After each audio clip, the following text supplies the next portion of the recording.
Joining us now is Kathleen Belew. She teaches history at Northwestern. She's the author of Bring the War Home, The White Power Movement and Paramilitary America, which is a seminal text in this field. Professor Belew, I really appreciate you making time to be here tonight. Thank you. Oh, thank you for having me.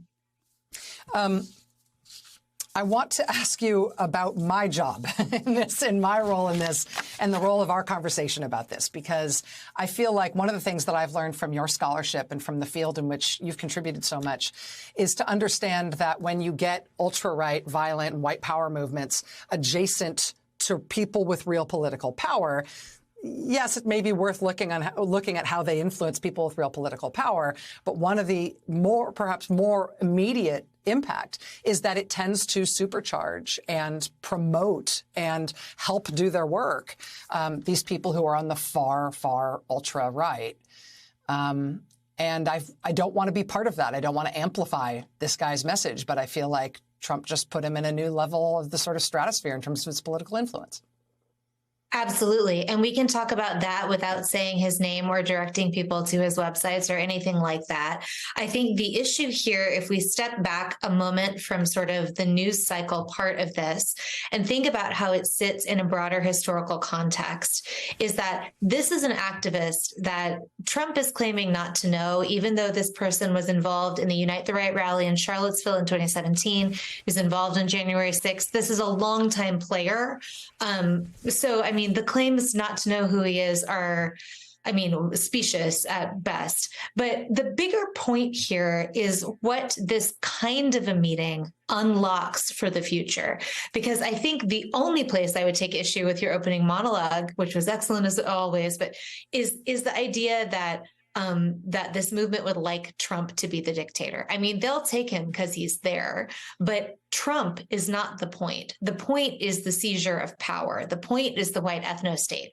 The point is all of that violence against populations that are targeted by this movement that is unleashed right now in a sort of ad hoc fashion, but that would be unleashed in a much more systematic way if and when these people begin to amass political power. So what we have to think about is not only Trump, but also all of the other people in the GOP who have been shoulder to shoulder with this particular activist, including Marjorie Taylor Greene and Paul Gosar, including several others, and the people who are also presumptive nominees in 2024, who have not taken the opportunity to decry this meeting.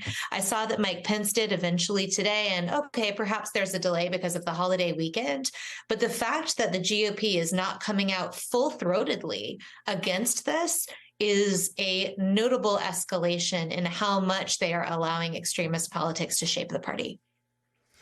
If Republican politicians aren't playing enough of a sort of gatekeeper role on this, if they are not quickly and uniformly and unequivocally condemning this sort of thing, which I hear you would make a difference in terms of how much space is kind of unlocked for these groups to operate in on the right. Is there anything else that the rest of the country can do to try to mitigate the harm that's caused by this type of embrace by a figure like Trump? I mean, the list of action needed is long and extensive. One of the big ones is, I think I've seen not only in the news media, but on Twitter and in personal conversation, this sense that because the sort of big lie candidates were pushed back in the midterms and Trump didn't do as well as he had hoped, and maybe the announcement was lackluster, perhaps we're out of the woods. And one thing just to remember about the white power movement particularly is that they probably don't care that much at all who the dictator is.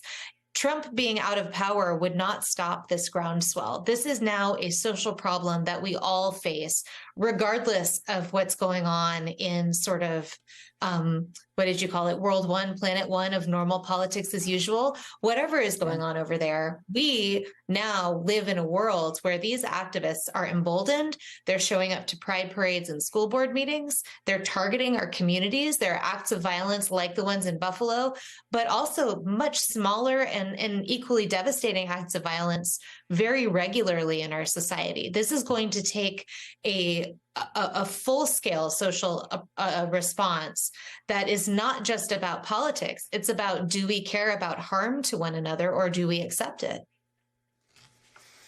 Kathleen Belew is an associate professor of history at Northwestern, the author of a very important book that everybody should read, which is called Bring the War Home, The White Power Movement and Paramilitary America. I have it in hardback and in paperback because I read it first when it first came out, and then I have reread it and consulted with it so many times I wanted a lighter copy of it to carry around. Professor Belew, I really appreciate you being here. Thank you for your work, and thanks for talking to us tonight. Thank you very much for having me.